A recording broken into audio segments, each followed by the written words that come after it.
Fala galera, tudo bem com vocês? Sejam muito bem-vindos ao programa Cena. Chegamos aqui ao nosso último episódio. É claro que a gente precisava encerrar com chave de ouro com a Deise de Brito, gente, pleníssima.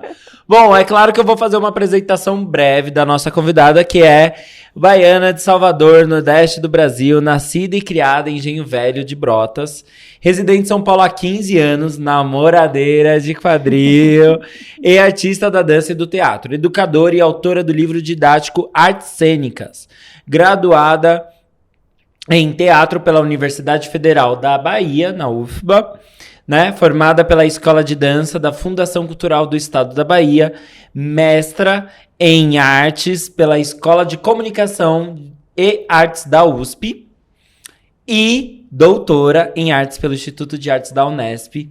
É fundadora e componente do Núcleo Vênus Negra. Seja muito bem-vinda, Deise. Obrigada. É um prazerzaço te receber aqui hoje, né? E pra gente começar, a gente vai começar com o Eu Nunca. Minha primeira vez. Primeira vez, gente. Primeira vez brincando de Eu Nunca, gravando ainda, hein? Com vinho. Com um vinhozinho, tudo certo. Você que tá aí acompanhando a gente, já pega aí o teu drink, já pega a tua taça, já pega o teu copinho. Isso, exatamente. Isso aí, Paris, já deu um gole ali, já. E o negócio funciona o seguinte, se você já fez, você toma um gole, se não fez ainda, não precisa tomar, certo? E depois, quando a gente passar para os próximos quadros, a gente vai bebendo livremente. Tipo, pega a garrafa, tipo assim. Isso aí, a gente vai virando tudo, tá tudo certo. Bom. Tá bom? Vamos lá para o nosso primeiro? Eu nunca esqueci o texto e rolou aquele improviso.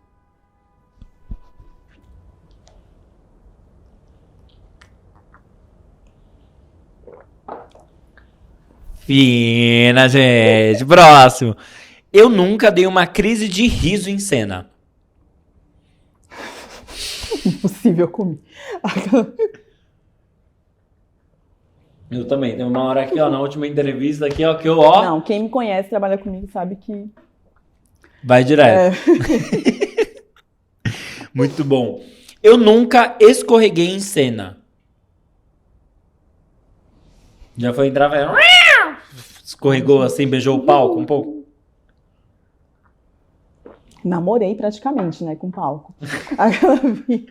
Namorei o palco é bom, hein? O palco, nossa.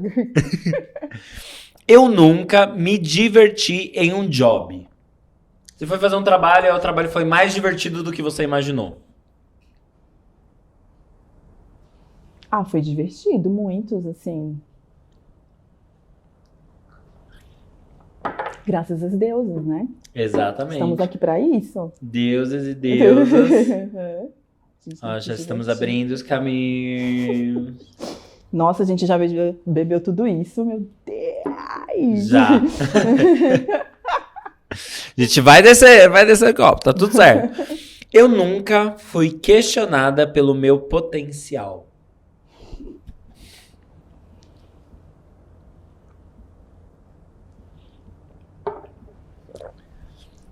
E o último, eu nunca usei a frase, desculpa, tem ensaio.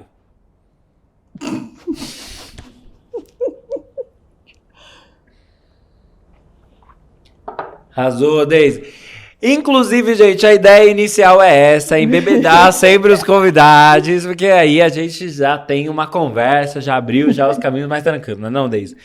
Bom, pra gente começar... O nosso próximo quadro se chama Qual é o teu job? Então eu queria que você compartilhasse um pouquinho aqui com a gente, um pouco do teu trabalho, o que você vem desenvolvendo e fazendo. Conta pra gente. Tá. Assim, eu sou uma artista do corpo, trabalho tanto com teatro como dança, sou educadora também, né? Professoreio, atualmente estou professoreando aí na EMIA, Escola Municipal de Iniciação Artística de São Paulo. Dou aula para crianças de 5 a 12 anos. E acabei agora, né, de encerrar um ciclo com a Ouvindo Passos Companhia de Dança, a companhia com a qual eu trabalhei e fundei também. Uhum. Olha, a gente vai bebendo e vai perdendo as contas, tá vendo? É uma companhia fundada em 2013, né, por mim e pela Paula Salles. Então, uns 9 anos. Isso, uns 9 anos. Obrigada. É que a gente também nasceu em 2013, então a gente tá na mesma faixa etária. E aí, essa companhia, a gente somos hoje... quer dizer, eu não acabei de encerrar o ciclo com a companhia, mas estávamos, né, em Paula Salles, Jô Pereira e Yolanda Costa. Então, nessa companhia eu exercia aí, durante esses anos, né, tanto como a concebedora de muitas criações junto com a Paulinha e agora a Jô, como também intérprete criadora. Produção também, né, que a gente trabalha aí, produção, mesmo que a gente sabe que grupo independente é isso, né, produção compulsória. Mesmo que a gente não queira, a gente precisa fazer, né? Então, com certeza. E também sou artista no Núcleo Vênus Negra, que também é outro núcleo que eu fundei, na mesma época, inclusive, que é Ouvindo Passos ali. E gosto também de escrever, né? Escrever, dançar, como eu digo, não me considero aí uma, vamos dizer, uma escritora convencional, tá? Porque para mim, escrever é dançar e dançar é escrever. E gosto muito de escrever sobre histórias de artistas pretos, narrativas de artistas. Gosto de pesquisar, de investigar, gosto muito de trabalhar com arquivo, com documentação de artista. É uma paixão que eu tenho e uma paixão que eu tenho cultivado cada vez mais. E foi com esse intuito que em 2020, né, na época da pandemia, também logo ali no início, eu tive a coragem aí de fundar o site Arquivos de Ocã, justamente para continuar cultivando essa minha paixão. E é isso, eu tenho um trabalho basicamente transitando, né, entre ser artista e ser um artista que pesquisa em arquivos, porque eu acredito que qualquer artista pesquisa, investiga, independente de estar na academia ou não. Mas esse trânsito com os arquivos, que é uma coisa que eu gosto muito mesmo, assim, de fazer. Maravilhoso, Daisy, muito bom. Bem, passando para o próximo quadro, a gente vai para o túnel do tempo. A ideia é revisitar algo que te marcou no teu passado, algo que te marca agora no presente e o que você projeta para o seu futuro, tá bom? Tá. Então, a primeira pergunta é, o que te marca do teu passado? Aí você pode falar da sua vida artística ou pessoal, aí você escolhe. Algo que te marca, assim. O que me marca do meu passado? Eu acredito, você falou do eu nunca, né? Nunca tiveram pessoas que duvidaram do meu potencial, acho que... Ou sempre tiveram pessoas que duvidaram, acho que foi mais ou menos isso, né? Nesse lugar. Eu acho que o que marca no meu passado, acho que não só no meu passado, particularmente Daisy de Brito, mas acredito que no passado de muitas pessoas pretas artistas e não artistas, é sempre essa dúvida que a sociedade tem, essa sociedade que é hegemônica, racista, branca, euro-referenciada, ela tem em relação à nossa potência. E não basta existir essa dúvida, mas ela também nos atravessa constantemente desde a época da educação, né, do ensino formal, não formal. Então, e particularmente isso me atravessou bastante, né, assim, na minha trajetória como artista e como uma pessoa também, assim, como pessoa que vivia o cotidiano. É como se a arquitetura social, ela toda se organizasse para dizer que você não é capaz de fazer determinadas coisas, né? Somente determinadas profissões. E fazendo a leitura, eu vejo que tem a tal história lá, né? Tem a ideia, né? Não tal ideia, porque é uma ideia que é real, que é a ideia da síndrome de impostor. Quando constantemente você fica duvidando da sua capacidade, nossa, será que eu sou boa mesmo nisso? Né? Será que é tudo isso mesmo que a galera está falando? Somente quando você acessa determinados lugares, acessa determinadas posições. E eu considero que com a pessoa que ocupa aí um corpo dissidente, não só pessoas negras, mas como pessoas LGBTs, né, pessoas indígenas, nativas, originárias, não é somente a síndrome do impostor, né? Não estou dizendo que síndrome do impostor é uma coisa simples, reduzida, mas é algo que tem a ver com um processo que está ali no alicerce de uma estrutura que quer te aniquilar, que quer te anular. E isso está na formação, né, do Brasil.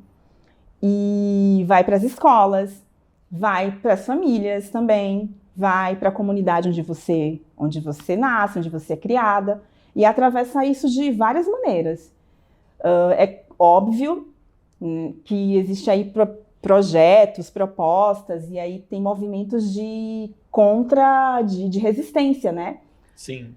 E graças às deusas eu tive esse movimento na minha vida. Eu tive sempre uma pessoa na minha vida, que é a minha mãe, que eu sempre falo assim, que enquanto o mundo estava me dizendo não, minha mãe, através das ações, me dizia sim, sim, se é o que você quer, você consegue.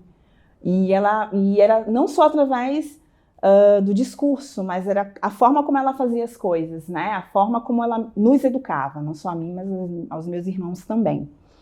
Então, acredito que algo que marca muito o meu passado é esse lugar da dúvida em relação à minha própria potência, e que digo que é, para mim, ainda um exercício cotidiano para eu afirmar para mim mesma e fazer um mantra: sim, você é potente, você é capaz, você é produtora de conhecimento, porque todos nós somos, né, produtores de inteligência, de conhecimento, independente do espaço onde a gente esteja, todos nós, né? E eu acredito que na minha trajetória isso me marca bastante de uma forma geral. Ao mesmo tempo que tiveram pessoas que me deram força e que me adubaram, que cultivaram coisas muito, muito saudáveis em mim, para eu acreditar na minha própria potência, assim. Maravilhoso, Daisy. E agora no teu presente, o que te marca atualmente? O que me marca atualmente no meu presente? Nossa, são muitas coisas, hein?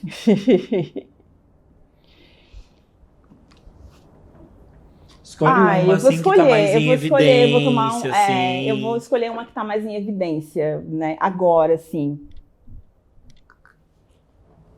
Acho que ele vai enchendo gente. Eu vou, porque... Pra ela falar, pra sair. Deixa sair. Deixa aí. Tá tudo certo, gente. Tudo certo. Olha, eu acredito que eu tenho praticado muito esse movimento há alguns anos, né? Esse movimento contrário de crença no meu próprio potencial. E isso, como eu falei, é um exercício que eu faço constantemente, que tem retrocessos, que tem avanços, que não é linear, que é cheio de curva. E nesse sentido, uma coisa para mim que marca meu presente, que tem se tornado para mim inegociável, é a minha saúde mental. Eu não abro mão da minha saúde mental. E isso tem ficado cada vez mais forte assim para mim. Não estou dizendo que eu estou 100% resolvida com a saúde escolhendo. Estou com a terapia em dia. Todo dia ali, ó. Toda terça-feira tá ali, de boa. Mas a minha saúde mental, ela é muito importante para mim e ela é um fator inegociável. E quando eu coloquei isso como item inegociável na minha vida, eu consegui estar conectada, né, melhor comigo mesma. Então, as escolhas que eu faço, as decisões que eu tomo, inclusive do ponto de vista artístico, né, do ponto de vista de investigação, todas elas estão conectadas com a minha saúde mental, que significa que eu não posso mentir para mim mesma. Então, a mentira para mim, principalmente a mentira no lugar de mentir para mim mesma, de estar num espaço que eu não quero estar, de estar fazendo alguma coisa que eu não quero fazer, isso está cada vez me entrando num lugar, para mim, significativo, de que eu preciso ser real comigo, de que eu preciso ser honesta comigo, com a minha cabeça, com o meu ori. E é óbvio que isso é muito delicado, é muito complicado, porque eu sei que eu sou uma mulher negra, no Sudeste, que vem do Nordeste, e muitas vezes eu preciso fazer escolhas para a minha subsistência. E muita gente precisa fazer isso. E não é um processo fácil.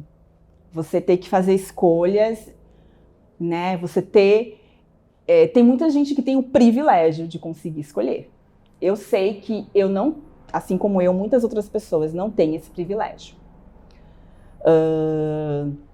Mas no movimento de resistência e de resistência do meu corpo, né? E pela minha saúde, eu tenho exercitado fazer esse caminho. A minha saúde mental é inegociável e é óbvio que nessa travessia portas vão se fechar para mim, outras vão se abrir, né? E é isso, eu vou precisar lidar com isso, mas eu fico... Quando eu vejo que eu fiz uma escolha e que necessariamente essa escolha, que pode ser aos olhos de muitas pessoas, nossa, uau, que legal, né? Mas que para mim não estava fazendo sentido, não estava ali conectada com o que realmente eu queria, eu me sinto aliviada, né? Me sinto aliviada e consigo dormir. Quando é importante dormir, né? Não só dormir, mas eu acho que quando você fala de fazer essa escolha pro teu próprio bem-estar, seja físico, seja mental, isso muda muito as coisas. Sim, com certeza. Mas não é um processo muito fácil. Eu falo isso porque, assim, eu não quero que esse meu discurso, Renan, soe aqui como a incentivadora. Gente, faça suas... discurso de incentivador de Instagram. Faça suas escolhas, trabalhem com suas verdades. Você não está fazendo a coach. Não é isso. Até porque eu acho que é um processo muito complicado quando a gente vive em um país com a realidade de desigualdade econômica, ainda mais agora, que está muito, muito difícil. E que eu sei que tem pessoas que não têm oportunidades e condições e nem motivação, porque não tem nem a comida ali na barriga, né, para pensar nisso. Então, por isso que eu espero que o meu discurso não esteja nesse lugar, mas é um lugar mesmo da minha saúde, né, da saúde do meu corpo, da saúde, somente eu falo mente porque... na minha saúde psíquica, e porque eu acredito que eu, como muitas outras pessoas, a gente tem que negociar muito para a gente ocupar determinados espaços e para a gente realizar determinados projetos. Com certeza. No entanto, eu acredito que tem que existir um movimento de cada vez mais de assentamento, de a gente ter um item e de listar os itens também que são inegociáveis para a gente, porque antes de mim existiram muitas outras pessoas que abriram caminhos para eu estar aqui e que elas negociaram muitas coisas. E que essas negociações, elas adoeceram também, porque a negociação, o ato de negociar demanda uma energia, a gente sabe disso, né? Demanda uma energia que é um cansaço, é exaustão.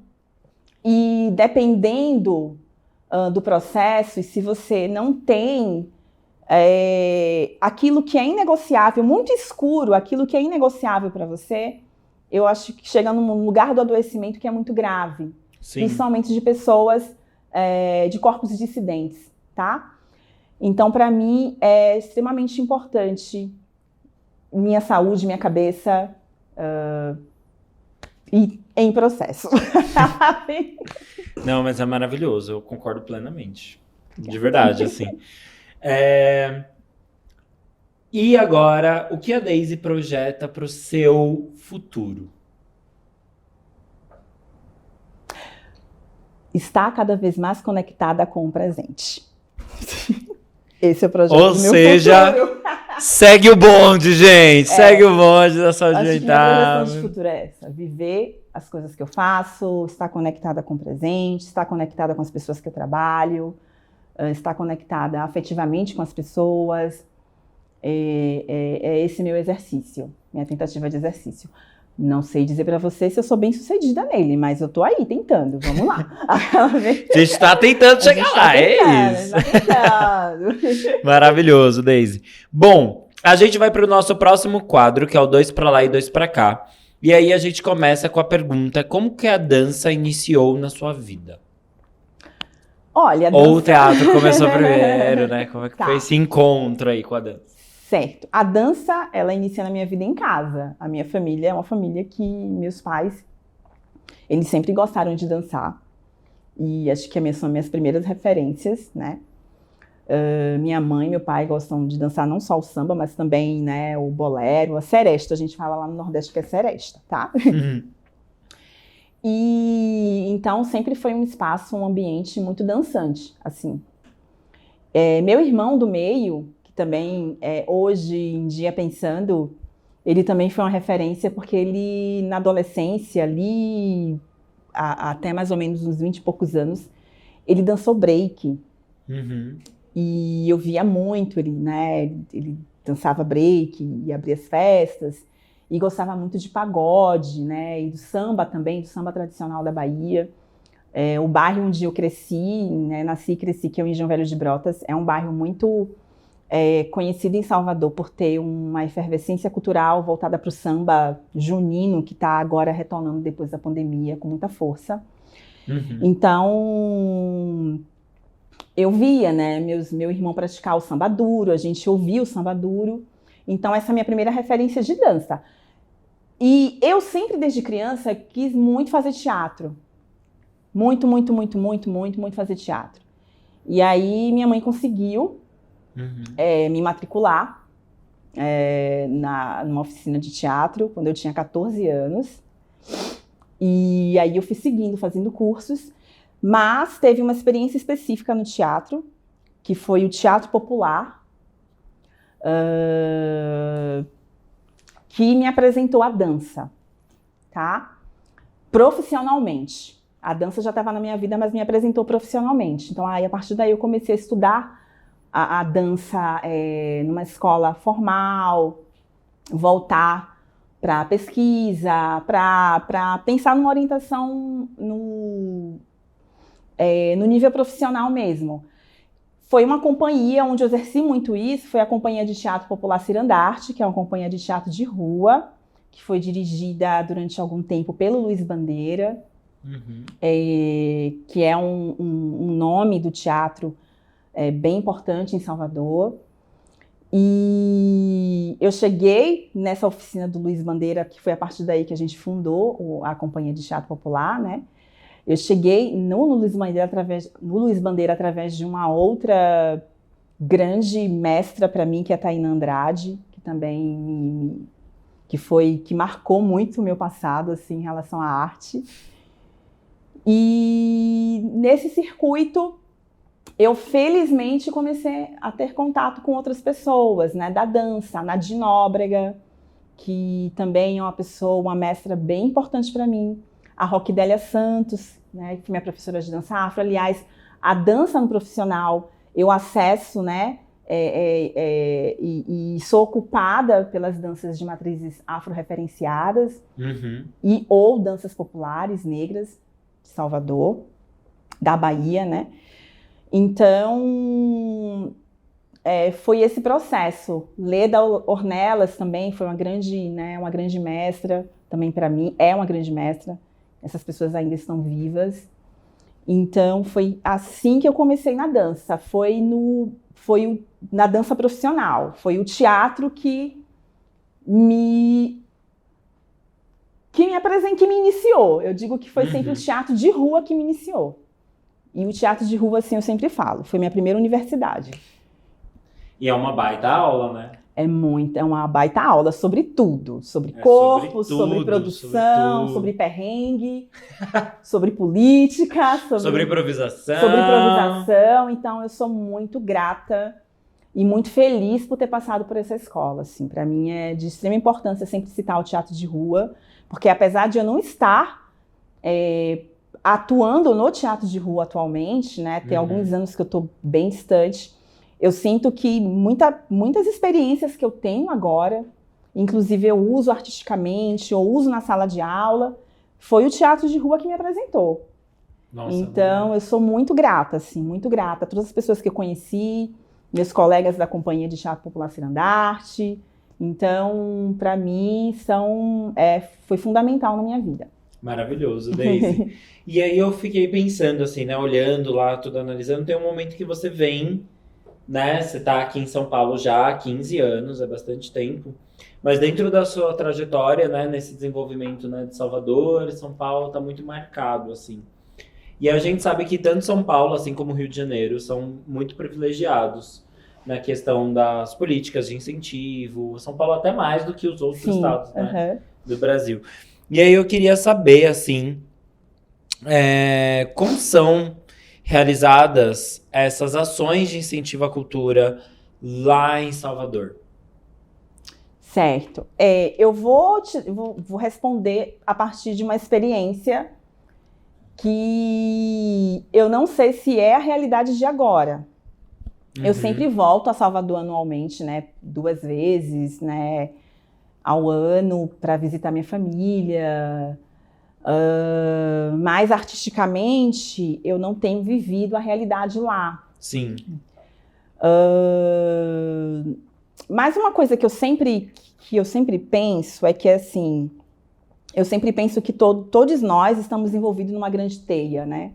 Sim. É uma teia onde todos os fatores estão interligados. Rio de Janeiro e São Paulo, principalmente São Paulo, concentra aí um conjunto de políticas públicas que é muito vislumbrado ainda pelos outros estados. Mas é importante falar uma coisa, mesmo com esse conjunto de políticas públicas, ainda está longe do ideal. Sim, com certeza. Que a gente sabe, senão a gente não estaria nesse movimento, principalmente no movimento dos grupos periféricos estarem reivindicando cada vez mais o acesso a essas políticas. E a gente tem aí avanços que são passos necessários, mas a gente acredita e sabe que ainda é preciso muito mais. Mas existe aí um jogo que é histórico, político, que a gente precisa ficar bem atente, que é que para ter essa São Paulo produtiva, essa São Paulo com esse conjunto de políticas, é necessário ter aí um desequilíbrio em outras regiões. Sim. Isso é uma questão histórica, tá? Eu não sou especialista em economia, não sou cientista social, mas isso é um fato. E isso não atravessa apenas o campo artístico. Se você observar do ponto de vista do esporte e ver os times, eu não sou muito ligada a futebol agora, mas se você vê os times de futebol que geralmente chegam ao final do Brasileirão. Não é porque esses times eles são inquestionáveis e imbatíveis apenas, né? Não estou aqui duvidando da competência dos jogadores de milhões, não estou duvidando né, da competência dos jogadores de milhões, gente, por favor, tá? Não vou entrar aqui numa complicação. Porém, existe aí uma questão de condição. Sim. De uma condição que é construída. Quem tem mais condição consegue se aperfeiçoar mais. Exatamente, exatamente. Então, uma questão de condição, uma questão de oportunidade. E também eu acredito que isso também acontece no campo da cultura. Eu sei que o que eu estou falando aqui, algumas pessoas não vão concordar, Pode ser um mas comparativo muito distante, mas na verdade está muito próximo, é né? como eu falei, eu entendo que todos nós aqui somos envolvidos numa teia. E o que a gente faz aqui em São Paulo, tá? Interfere no que está acontecendo lá no Acre, por exemplo. Tá? Então, para mim é a teia de Anansi, que eu sempre falo, a teia da aranha. Então tá tudo interligado, assim, não tá nada solto, não é nada aleatório. Sim. É tudo um projeto, uma proposta, uma proposição construída. Então, e eu falo isso como uma pessoa que não vive mais em Salvador e que tem acesso a políticas, né? É uma pessoa que é migrante e que tem acesso a políticas aqui. Então, acho que Salvador, não sei da realidade de hoje, de perto, mas passa por esse processo também. Uhum. O que não significa que não tem projetos e propostas belíssimas, pelo contrário, né? Assim, acho que Salvador, do ponto de vista, por exemplo, das ações afirmativas, Salvador vem aí com proposições muito, muito boas, proposições muito bem cultivadas, tá? E das quais eu sou fruto também. Eu falo sempre assim, olha, eu não acessei a universidade pública diretamente pelo sistema de cotas, mas eu me sinto beneficiado porque, assim, a implementação das ações afirmativas, por exemplo, não só na academia, mas no campo da cultura em geral, isso tem aí uma mudança no jeito de fazer as coisas, que era um jeito excludente, na forma de pensar, tá? Na forma de abordar determinados conteúdos, assuntos, e a gente ainda está nessa prática. Então, acho que pensando nesse lugar, Salvador tem muito a ensinar, sim, e outras cidades do Nordeste também, não só Salvador, mas outras cidades do Nordeste, tem muito a ensinar, sim, para muitos outros lugares, assim como também muitos outros lugares, acredito que artistas do norte do país tem muito também a ensinar a gente, né? Mas que seja uma troca igualitária, que essa troca também seja garantida no conjunto de políticas também. Sim. E quando eu falo norte, porque norte é diferente de nordeste, tá, gente? As pessoas costumam confundir. Confundir, né? E tem o centro-oeste também, que a gente não pode... Vamos lembrar das aulas de geografia, gente, norte, pelo amor de Deus. Nordeste, centro-oeste, sudeste, sul. Tá? Eu tive a possibilidade no ano passado de estar em Salvador e eu fiquei encantado assim com as formas de incentivo, literalmente grande parte voltadas à musicalização. Assim, eu senti Salvador é uma cidade muito musical, assim, sabe? Sim, muito sonora, né? É muito sonora, eu fiquei impressionado com relação a isso. Eu não tive a possibilidade de ver muitas coisas relacionadas à dança ou à composição teatral, mas essa coisa da música me chamou muita atenção lá. E é muito forte. Isso. Bom, trocando um pouquinho a chavinha, eu queria que você falasse um pouquinho sobre o Núcleo Vênus Negra, né? Que você é fundador e é componente. Então, eu queria perguntar para você como surgiu esse núcleo e como que vocês desenvolvem esse eixo de pesquisa de vocês. Por onde permeia um pouquinho pra gente. Assim, a Vênus Negra, ela surge como uma necessidade, assim, artística de entendimento cênico do corpo negro, tá? Assim, então, o nosso primeiro trabalho, que foi o Maladros, a gente pensava na estética criativa, né, cênica, a partir de dois artistas, né, que é o Grande Otelo e a Josephine Baker. Grande Otelo, que é uma artista do cinema, do teatro, da televisão, a Josephine Baker, que foi uma artista não só da dança, mas também da música, uma performer, do teatro de musical, de variedades, de revista também aí estadunidense, que ficou na França durante muito tempo. E que foi aí também, tanto ele como ela, né, foram aí os agentes aí da investigação que eu fiz no meu mestrado e no meu doutorado. Então, a Vênus surge com essa necessidade. E aí depois a gente vai transitando para outros caminhos, de pensar também, não só em pessoas, de pensar a ter esse entendimento cênico a respeito do corpo negro. E quando eu falo aqui corpo negro, tô falando de uma multiplicidade, tá? É até perigoso, né? Sempre falar corpo negro, porque se pensa tal, se corre o risco, né, de quem me ouve estabilizar esse corpo negro e paralisar ele em um só lugar no imaginário.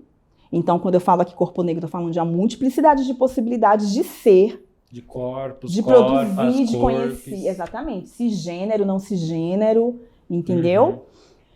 E depois a gente foi transitando por pensar em pessoas anônimas, né? Então tem aí o Rede, que era a história do avô da Thalita, que na época estava junto com a gente. E eu segui nesse caminho, né? Sempre sempre me inquietou muito esse lugar, como eu falei, de entender narrativas, né? De acessar arquivos de pessoas pretas. E eu acredito que hoje o Arquivos de Ockham é uma continuidade do que a Vênus ela é, tanto que, dando aqui um spoiler... Segura esse spoiler, gente! Em um futuro bem próximo aí, com certeza eu vou oficializar aí a Vênus Negra como um lugar dentro do Arquivos de Ockham, né? Um lugar de experimentação artística também, assim. Então acho que um é continuidade do outro, tá? E por isso que eu quero fazer essa junção aí oficial. Então acho que a Vênus, basicamente, ela aparece nesse sentido, assim, nesse caminho. E num processo e num momento da minha vida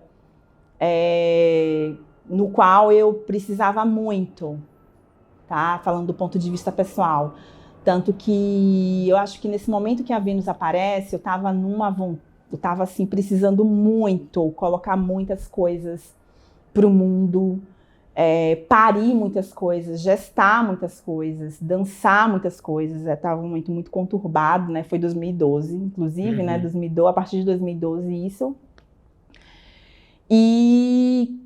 paralelamente, quase paralelamente, eu acredito, foi o momento em que eu, junto com a Paula Salles, a gente se encontra e a gente tem essa parceria que desembocou aí muito lindamente na Ouvindo Passos Companhia de Dança, que é a companhia que eu tenho muito orgulho de ter fundado junto com a Paulinha, e do processo lindo que a gente construiu e da amizade linda que a gente vem construindo. E por ser uma companhia também que tem me formado, que me formou, Paula Salles aí com uma grande mestra.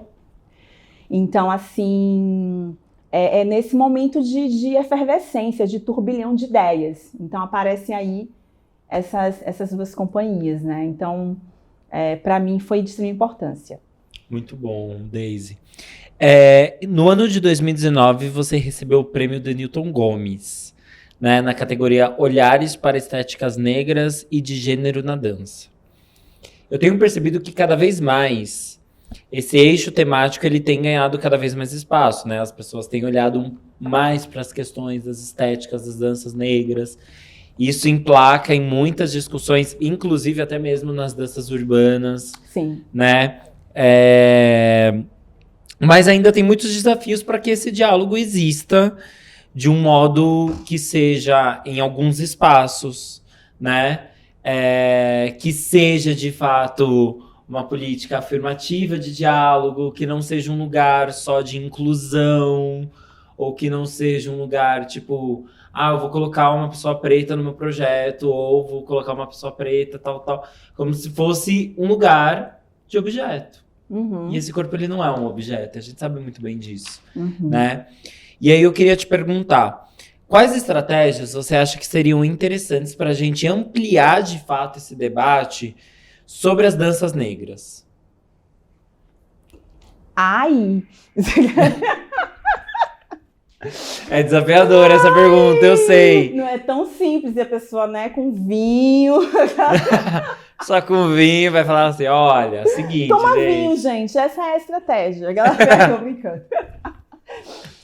Ai, Renan, eu acho que as estratégias, elas já estão acontecendo, tá? O resultado, o retorno, acho que é o tempo que vai dizer pra gente. Acho que ele sempre tem que estar dizendo. Porque, assim, eu não gosto muito do lugar de que esses olhares, essas perspectivas sobre as danças negras, as reivindicações sobre as estéticas periféricas, estéticas negras, estéticas de corpos dissidentes, elas estão surgindo agora. Porque eu falo sempre, assim, comigo mesma. Não, Daisy, não há invenção da roda aqui. Você é continuidade de um processo que vem muito tempo antes de você. Uhum. Quando você chega para investigar sobre pessoas artistas negras nos arquivos, nos documentos, é uma sensação muito misturada. É um sentimento muito misturado. Porque, do ponto de vista da educação hegemônica, nós somos educados que a gente aparece na cena, por exemplo, a partir de um determinado momento. Quando você vai para a documentação, quando você vai ali para o registro, quando você vai cavucar ali o arquivo, abrir a gaveta que está cheia de poeira, você descobre que é o contrário, que a gente sempre esteve em cena. E que tinham pessoas que estavam falando sobre essas pessoas pretas que estavam em cena, outras pessoas pretas da intelectualidade que estavam falando sobre essas pessoas pretas em cena. Então, é um jogo aí, né? Um projeto aí muito bem arquitetado de apagamento, que coloca na sua cabeça que tudo isso está acontecendo agora. É óbvio que aqui eu não vou descartar o papel das mídias sociais, da própria televisão, das plataformas de stream, tá? Nesse lugar de maior difusão de certas discussões.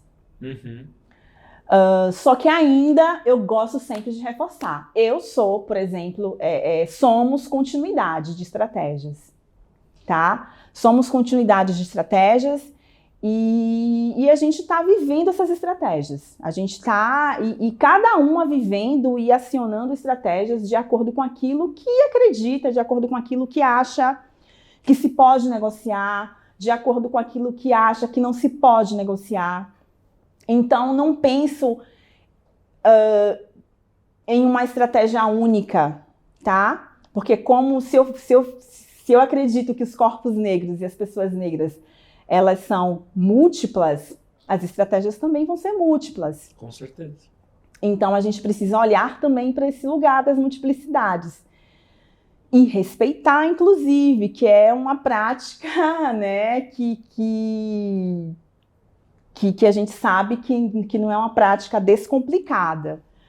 Então, eu acredito que as estratégias elas já estão acontecendo. A única coisa que eu falaria em relação a isso, acho que é para a gente ter... Aí eu falo a gente, e falo muito a minha geração, e a geração mais nova do que a minha. Não vou falar a minha idade aqui, mentira, vou falar, tenho 40. Aquela vez. Para a gente tomar um pouco de cuidado com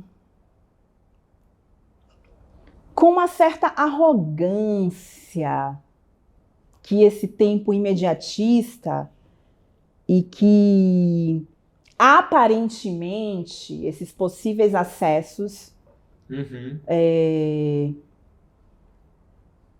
semeiam na gente, né, essa arrogância, fazendo a gente crer equivocadamente que as coisas já estão resolvidas, e elas não estão. Enquanto tiver uma pessoa preta comendo, né, o pão que aquela pessoa, aquela figura lá que a igreja cristã inventou, amassou.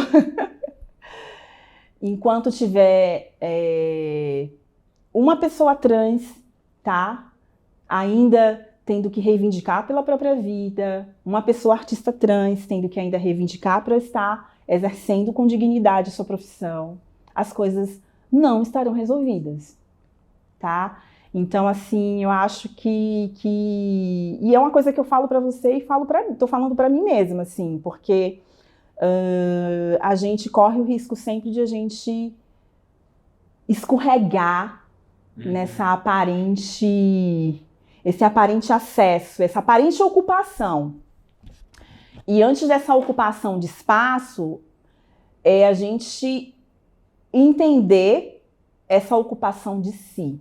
E essa ocupação de si, para mim, é se reconectar com as pessoas que vieram antes e que semearam caminhos para que eu estivesse aqui agora conversando com você, para que a gente estivesse aqui agora conversando. Não no sentido de romantizar essa ancestralidade, não no sentido de a gente concordar com tudo que essas pessoas fizeram, mas no sentido de respeitar e interromper também alguns processos, se for preciso, para criar ciclos mais saudáveis. E reconhecer que eles existem. E reconhecer que eles existem, que eles estão aqui, tá? E que existem muitas outras estratégias, que o Brasil é enorme, e que a diáspora nesse Brasil é enorme também, que não se reduz a São Paulo, a capital, tá? Então, acho de extrema importância a gente sempre ter essa atenção, né? A gente tem esse processo de atenção. E é um desafio, e esse é o desafio para mim, tá? Esse é o desafio. E nesse caminho a gente ter o entendimento que as ações afirmativas é um conjunto de ações que abrange, que é o grande guarda-chuva, que vai ali abranger muita coisa.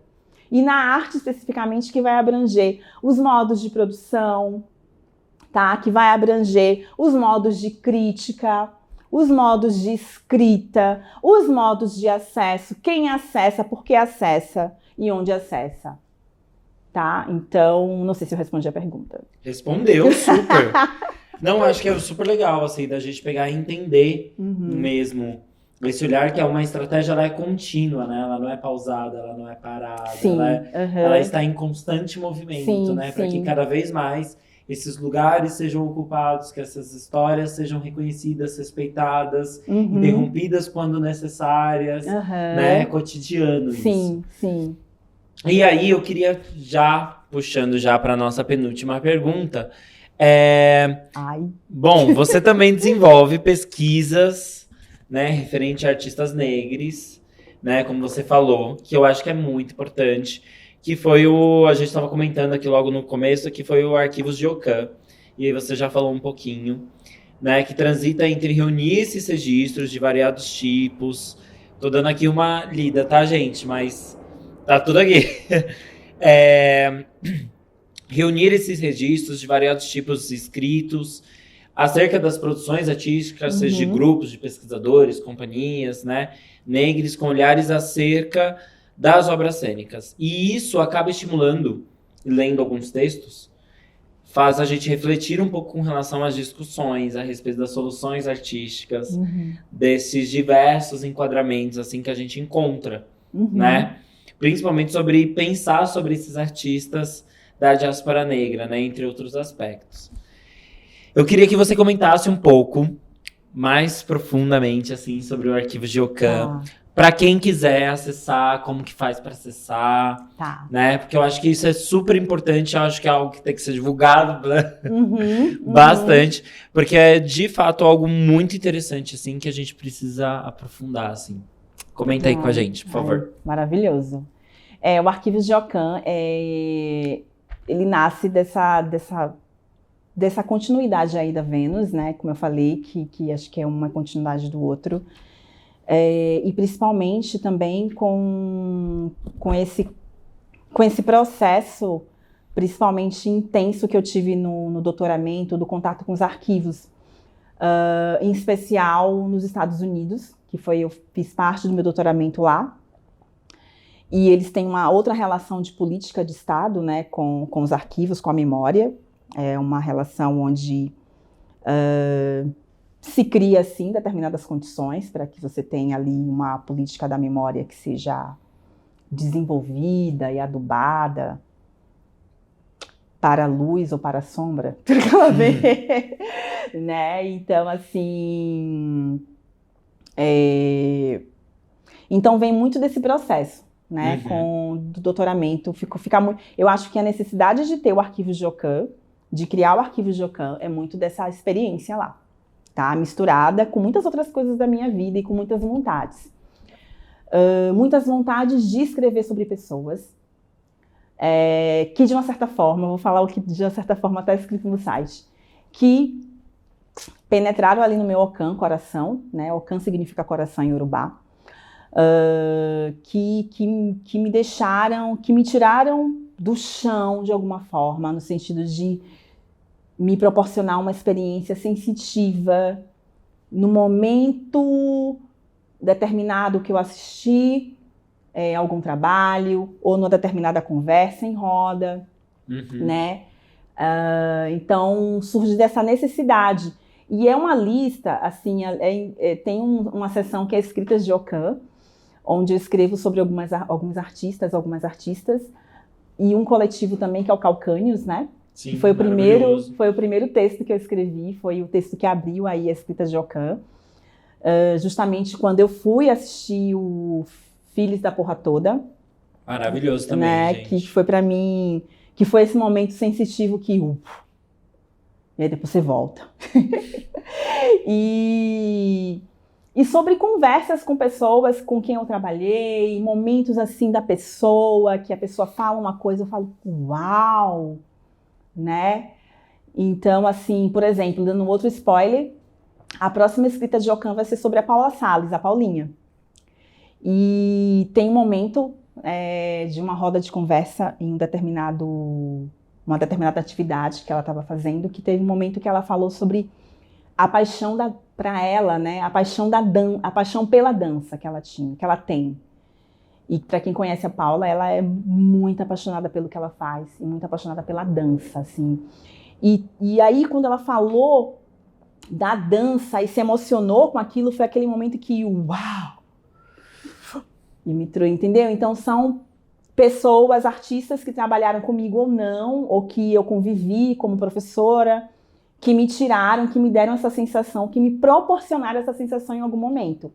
É uma lista, eu falo sempre que é uma lista imensa e que eu espero viver bastante, porque eu quero escrever sobre todas, porque tem um tempo aí de escrita que é muito dilatado.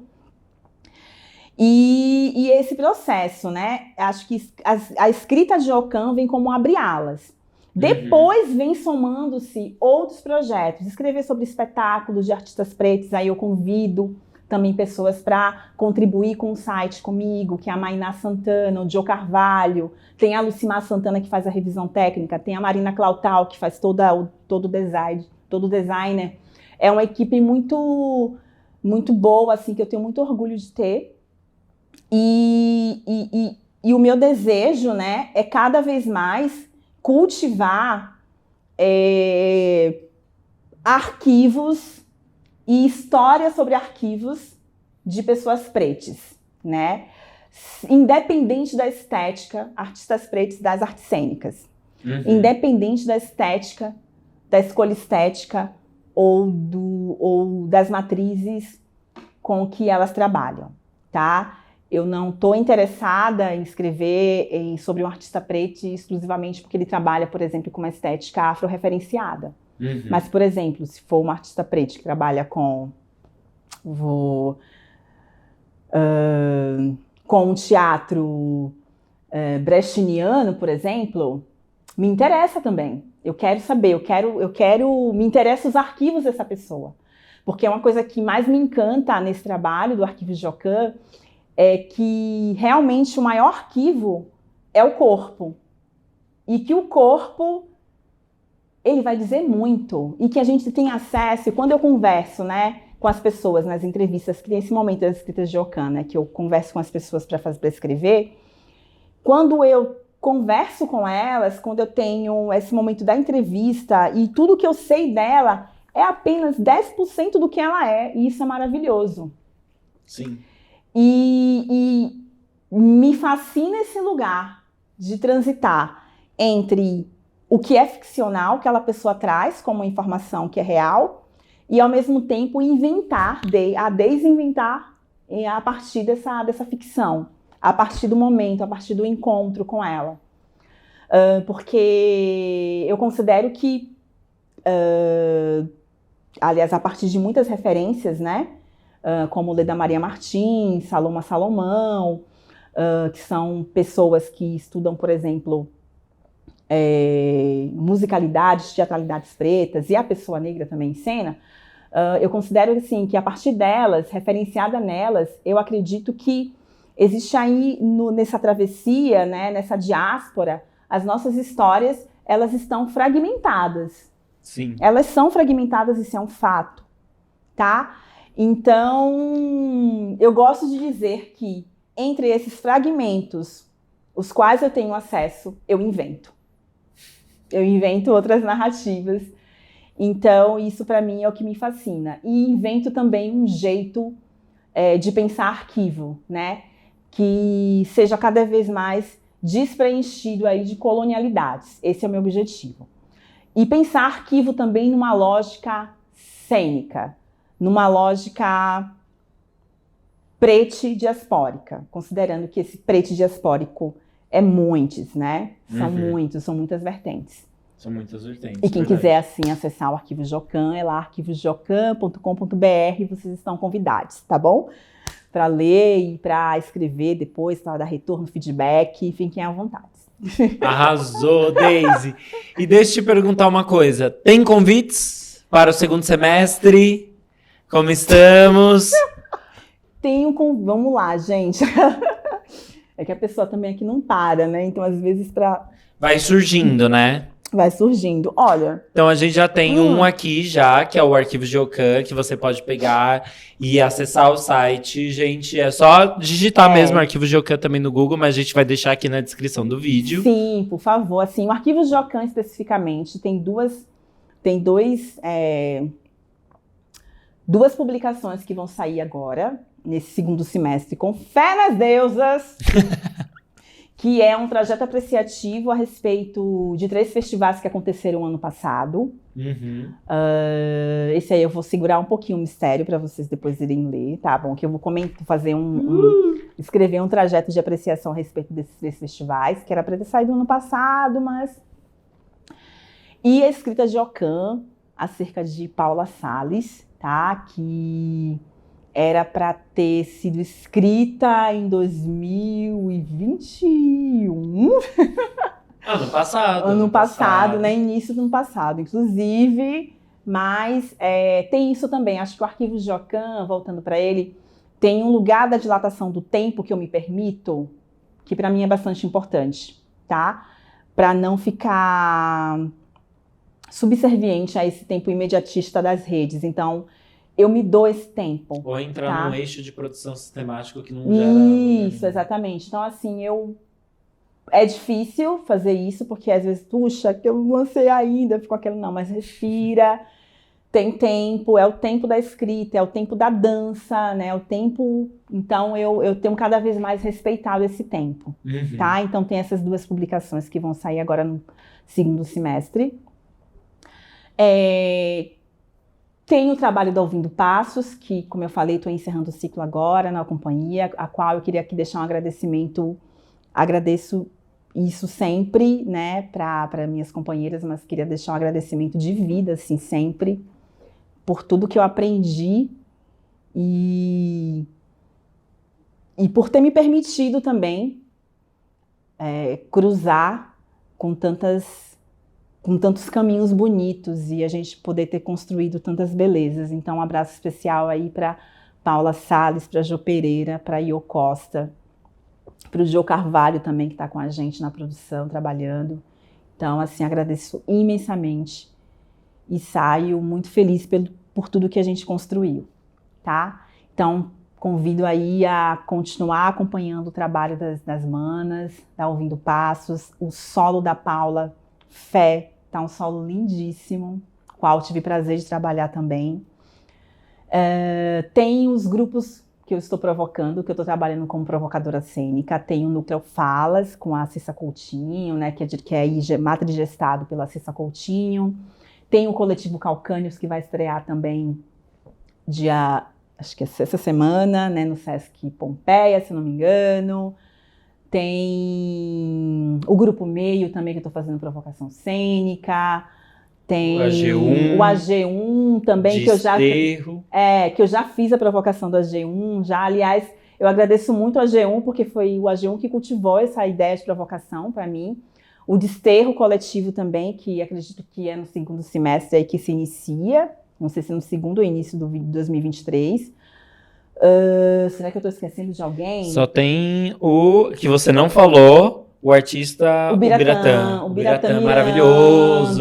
Que também me deu lindo, maravilhoso, gente. Que também me deu a oportunidade de exercer a função e a ideia de provocação, assim. Atualmente, tanto com a G1 como o Biratã, a gente não está juntos, né, trabalhando, mas são grupos, é um artista parceiros, assim, que são, para mim, foi de fundamental importância para essa ideia de provocação, que para mim também tem me encantado cada vez mais. Arrasou. Então, gente, já temos aqui, então, o Arquivo Jocan, acompanhar todos esses grupos e coletivos aí enquanto convite, principalmente ouvindo Passos, né? E o núcleo, né? A Vênus Negra, que depois Núcleo Vênus Negra tá aí dentro do Arquivo Jocan. Spoiler! Ó, se preparem para o segundo semestre, hein?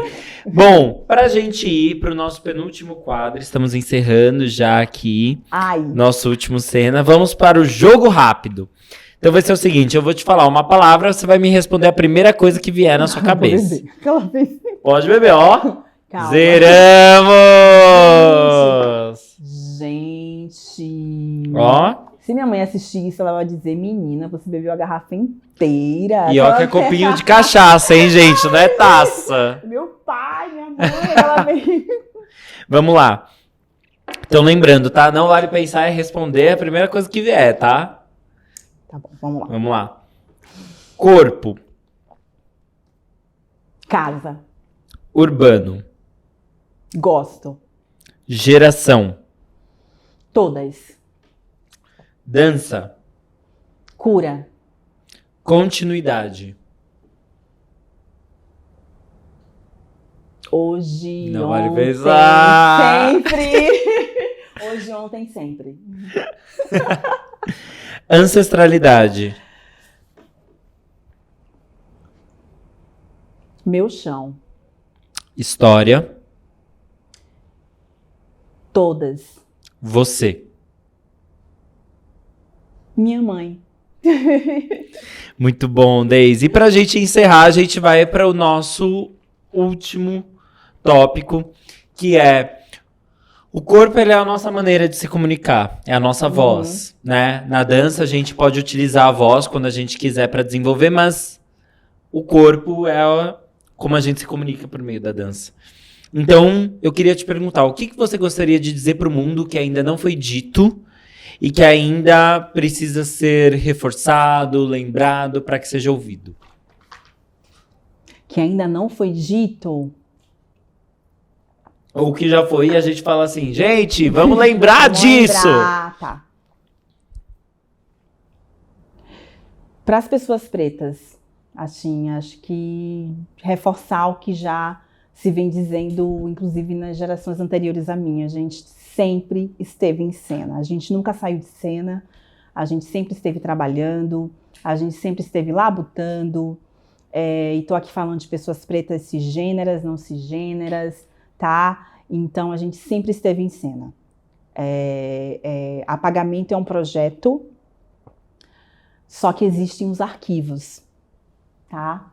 E os nossos corpos são os maiores arquivos e a gente está aqui para sempre continuar esse projeto de contra-apagamento. E isso já foi dito por muitas pessoas antes de mim, então eu só estou reforçando. A gente sempre esteve em cena. A gente tem muita coisa que a gente não sabe, muitas referências que a gente nem sequer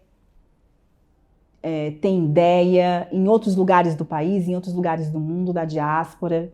Então é sempre a gente nunca perder esse mantra da cabeça. A gente sempre esteve em cena, a gente sempre esteve em cena, a gente sempre esteve em cena. E a gente vai continuar em cena. Independente das vontades. Isso aí, Daisy, muito bom. Queria agradecer mais uma vez a tua querido. presença. Foi uma honra te receber, ouvir, Eu que agradeço. acompanhar a tua história. É muito importante pra gente esse projeto e receber pessoas assim como você que trazem não só a referência, mas o diálogo, a visão, a perspectiva, como isso pode ser desenvolvido, quais estratégias a gente pode pensar. É isso que a gente busca dentro do Cena, de falar sobre dança de uma forma inteligente e de uma forma que aproxime cada vez mais as pessoas que estão acompanhando a gente, seja assim nas redes sociais, ou seja na vida, seja nos palcos, com mais propriedade mesmo, para que essa dança ela seja mais acessível, para que ela seja de fato para todos, todas e todes poderem acompanhar, falar, discutir, compartilhar. Muito obrigado mesmo pela tua presença. E quero agradecer a você que acompanhou toda essa terceira temporada do Cena. Lembrando que este projeto ele foi realizado via o projeto da 30ª edição do Fomento à Dança da Cidade de São Paulo, via o projeto Sapiens, do Grupo Corpo Molde, com a produção da Movicena Produções Artísticas, em parceria com a Inspiração 6, com o Victor Paris e o Laio Rocha.